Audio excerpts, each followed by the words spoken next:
Hi everyone, welcome back to the channel. So as promised in the previous video, this video is going to be all about Scotch. And just like rye and bourbon, Scotch is a subcategory of whiskey. And one thing that all three of them have in common, for the most part, is that they're all made up of rye, corn, wheat, and malted barley. So just like I mentioned in the rye video, rye can play around with the ratio of any of those four grains as long as rye makes up 51% of its mash bill. And the same thing goes for bourbon. But with bourbon, it has to be corn that makes up at least 51% of its mash bill. So even though rye and bourbon can play around with the ratio of those grains in its mash bill, one bottle of rye to another and one bottle of bourbon to another, they're not that much different from one another, especially when compared to Scotch. Because when it comes to Scotch, the subcategories are way different from one another and it's way more diverse, similar to rum. But before I get into those subcategories, let's go back to the beginning when Scotch was invented. So Scotch was developed over centuries by monks and farmers in Scotland. And the oldest recorded recipe of Scotch dates back to 1494 in the Scottish Exchequer Rolls, where King James IV commissioned John Core of Lindores Abbey to create aqua viatae, which is Latin for water of life. So again, you have alcohol created by monks for medicinal purposes. And at the beginning, Scotch was produced privately in small pot stills, and it became more commercialized sometime in the 1820s and 1830s. And that's all thanks to Aeneas Coffey, who invented the coffee still. And these coffee stills allowed for cheaper and larger production of grain whiskey. Because with coffee stills, you could have continuous distillation, whereas with pot stills, it had to be stopped, emptied, and cleaned after each batch. And something else that was going on in the 1800s was the phylloxera outbreak that killed all the grapes that was used for cognac. And now since cognac was unavailable, Scotch was able to step in and dominate the market. But by the time the French recovered from the phylloxera outbreak and started making cognac again, Scotch had already replaced cognac on the market as the preferred spirit of choice. So before I go into all the different categories of Scotch, one thing that's common between all of them is that they all have to be made in Scotland, they all have to be aged for at least 3 years in oak casks, and they all have to be bottled at least 40%. So the first category of Scotch that I'm going to talk about is single malt Scotch. And the reason why it's called single malt is because its mash bill can only be 100% malted barley. No rye, no corn, no wheat, just 100% malted barley. And then that category of single malt Scotch is broken down even further into two categories, because you have peated single malt Scotch, like this one here from Lefroy, and then you have unpeated single malt Scotch, like this one here from Glenfiddich. So what is peat? So essentially peat is just organic plants that come from wetlands and marshes and is slightly decayed. And these slightly decayed plants, or peat, are used for burning and heating the kiln. So when you're making single malt Scotch, you're placing malted barley into a kiln. And that kiln is heated over an open fire, which dries out the malted barley, and that's what's used for production. So when you're burning peat to heat up the kiln, the smoke of this burning peat is wafting through the malted barley, giving this campfire, ash, iodine, earthy type of flavors. Whereas with unpeated single malt Scotch, they're using either natural gas or coal to heat up the kiln, so there's no smoke going through the malted barley. So at the beginning, peat was always used for heating the kiln because it was an affordable local resource. But when railways expanded across Scotland and coal became more accessible, some distilleries opted to switch for coal and some just took to peat. Specifically single malt whiskeys like this one from the island of Islay. So now you have two single malt Scotches that are completely different from one another. So the second category of Scotch that I'm going to talk about is single grain Scotch. I don't have any of those bottles on hand because I don't think it's necessary. So what makes single grain Scotch different from single malt Scotch is that single grain Scotch uses all four of the grains that I mentioned at the beginning, which is rye, corn, wheat, and malted barley. And the reason why it's called single grain is not because it uses a single grain, it's because it's made in one single distillery. Instead of taking blends from different Scotches made in different distilleries and blending it all together in one distillery. And the rules for this one aren't as strict as, say, bourbon or rye, where you have to have 51% of this or that. You can play around with the ratios as much as you want. And a lot of the ingredients of these brands are proprietary. And the third category of Scotch that I'm going to talk about is blended Scotch. So essentially blended Scotch is a combination of single malt Scotches and single grain Scotches. This is my favorite workhorse here from Monkey Shoulder. So this one here in particular is a blend of 3 different types of single malt Scotches. So no single grain in this one. This one here is really nice and complex and it's got a really nice fruity flavor, but I wouldn't consider it a workhorse because still a little bit expensive at around $55 to $58 a bottle. So a more reasonable workhorse for you guys here is this one from Famous Grouse. This one's a little bit more cost effective at around $32 a bottle. It's not as fruity as the Monkey Shoulder, it's a lot more lighter. I think it's got a little bit more of that kind of peaty smoke type of flavor in there as well. And this one here is also a blend of 40 different types of single malt and single grain Scotch. So I actually just picked up this bottle yesterday because I wasn't planning on using it in the video, but I was doing research throughout the week on what would be a good substitution for Monkey Shoulder, because the substitution that I've always recommended is this one from Grant's. This one here is a blend of 25 different single malt Scotch and single grain Scotch. And I've always liked this one because I felt it had a little bit more of that fruity flavor that's comparable to Monkey Shoulder. This is just a small 200 ml bottle that costs around like 10 bucks. But you can also get the 750 ml of the Grant's and it costs around $32, which is the same price as the 750 ml for the Famous Grouse. But the Famous Grouse doesn't come in a smaller size. So it's up to you based on how much you want to spend and how many different Scotch cocktails you want to make. So I'm going to give these three a taste test. And I know I'm not using Glencairn glasses, but I don't really care because I'm only taking small sips.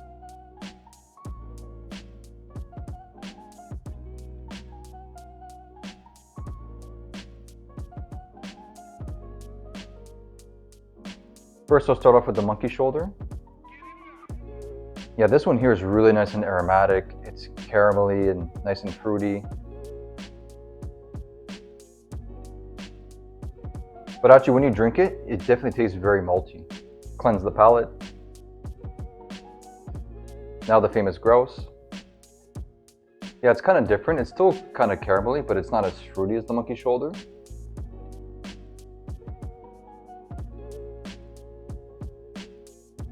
Yeah, actually, this one's not too bad. It does burn a little bit more. You get a little bit more of the ethanol. Now the Grant's.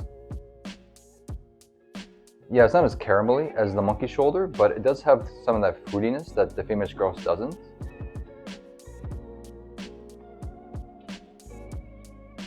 I actually like this one kind of better. You don't get as much ethanol, it doesn't burn as much going down, it's a lot more smoother. So Grant's is a bit more fruitier than the Famous Grouse, which gives it some more similarities to the Monkey Shoulder, but it does have some smokiness in there that the Monkey Shoulder doesn't. But either way, they're not that much more different from one another, so I think both of these two would be a really good option for a substitute for the Monkey Shoulder. Okay, so working backwards, I'm going to skip over a single grain Scotch and go back into single malt peated Scotch. And I'm going to recommend a substitution for you guys that's going to make Islay Scotch purists scream.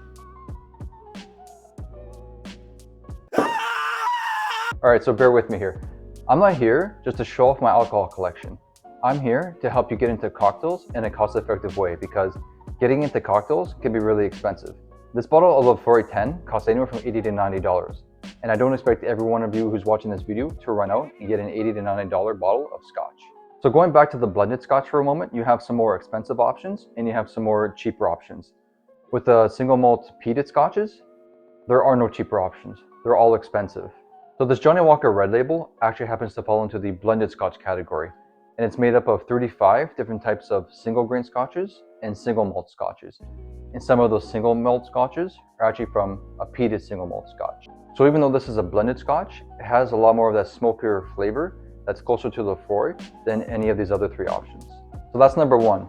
Two, even if you're willing to spend $80 to $90 on a single malt peated Scotch, maybe you're just not going to be a fan of those flavor profiles, because these Scotches have a really big smoky flavor that a lot of people may take some time to get used to. Whereas the Johnnie Walker, it's a little bit more of a softer smoke and it slowly builds baby steps to work you up to a more of a peated Scotch. And not a lot of cocktails call specifically for the style of Scotch, so that's another reason why not to run out and get it. And there's also a reason why I just got a small bottle of Johnnie Walker Red Label, because I only use it when I want to replace the Lafroy 10 in a cocktail. So in the Milk and Honey video where I made the penicillin with Monkey Shoulder and Lafroy 10, as a substitute, you can use the Johnnie Walker Red Label instead of the Lafroy 10, and you can use any of these two Scotches here as a substitute for the Monkey Shoulder, so that you guys can make a more cost-effective version of the penicillin. All right, I know that was a lot, and I hope I really simplified all the different types of Scotches for you guys. Now let's get into making 3 cocktails with Scotch. So the first cocktail that I'm going to do is the Rob Roy. So this cocktail was invented back in 1894 at the Waldorf Astoria in New York. And it's essentially a riff on a Manhattan because it uses Scotch instead of rye or bourbon. and it was created to celebrate the premiere of a Broadway opera based on a Scottish folk hero, Rob Roy McGregor. So for this cocktail, we're going to need Scotch, Sweet Vermouth, and Angostura bitters. So we're going to start off with 2 ounces of blended Scotch, 1 ounce of Sweet Vermouth, and 2 dashes of Angostura bitters.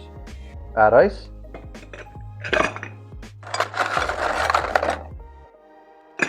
And because I'm going to be serving this up in a coupe, I'm going to stir for 40 seconds.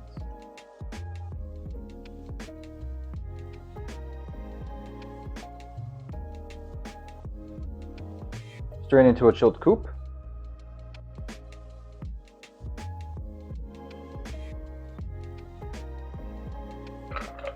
And garnish with a maraschino cherry. And there you have the Rob Roy.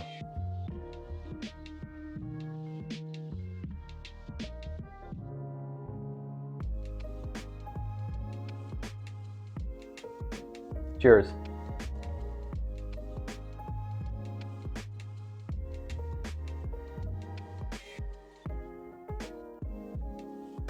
Yeah, I really like this one. So for this one, pick a blended Scotch that you really like because you're really going to get the Scotch at the forefront. It has a really nice savoriness from the Sweet Vermouth. It kind of ties it all together. So it's a really nice, easy, complex drink.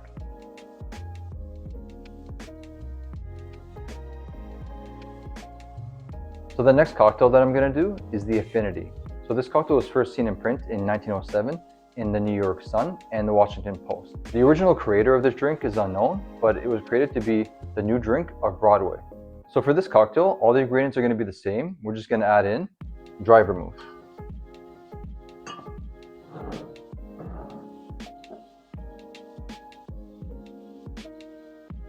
So for this one, I'm actually going to sub out the monkey shoulder for famous grouse, just to show you guys how the substitution works in a cocktail. So we're going to start off with 1 ounce of blended Scotch,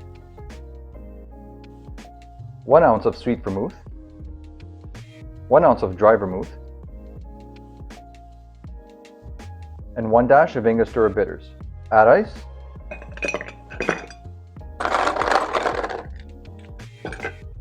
And stir for 40 seconds.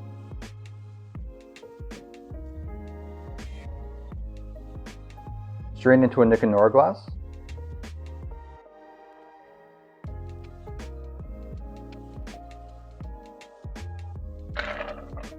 Garnish with a lemon peel. And there you have the Affinity.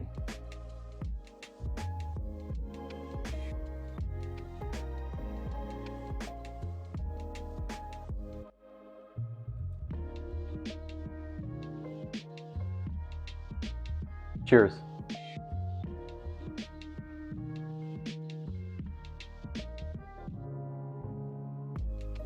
That's actually really nice. I actually like this one better than the Rob Roy, and I didn't think I was going to. The hero again is the Sweet Vermouth. It's really nice and savory. It really ties the whole cocktail together.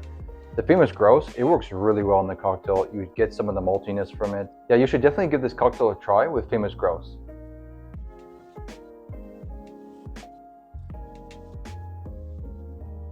So for this last cocktail, it's how I'm going to tie the previous video into this video, because I'm going to be doing another cocktail for milk and honey, and that cocktail is the Tattletale. So for this cocktail, we're going to swap out both the vermouths,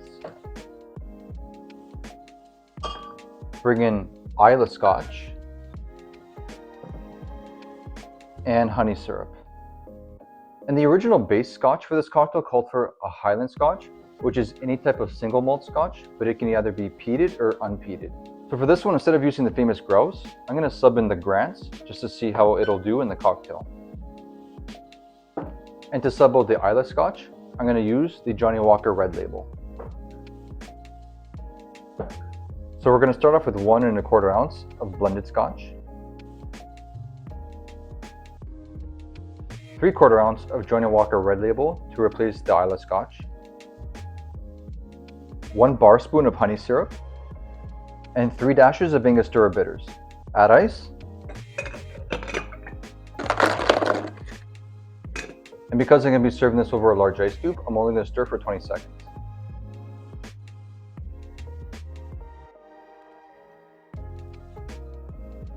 Put our large ice cube into an old-fashioned glass.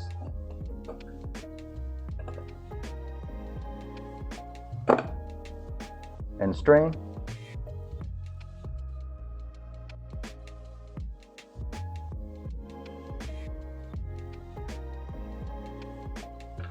Garnish with an orange and a lemon peel.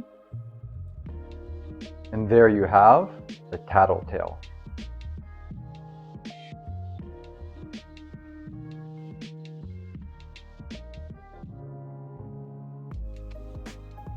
Cheers.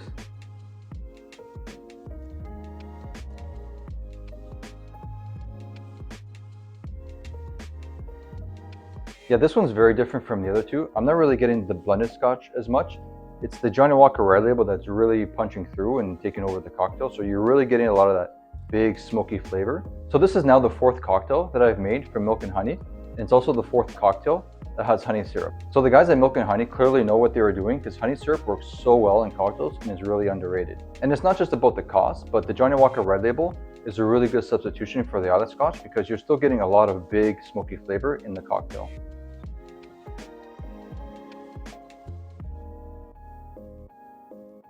Okay, so that's it for today. I really hope you enjoyed the history lesson on Scotch and that you're now well versed on all the different types of categories and all the substitutions. Please don't go out and buy all these different bottles of Scotch. I did it so you don't have to. I hope this video was as much fun for you as it was for me. Hit that like and subscribe button, follow me on Instagram for more recipes, and I'll see you in the next video. Cheers.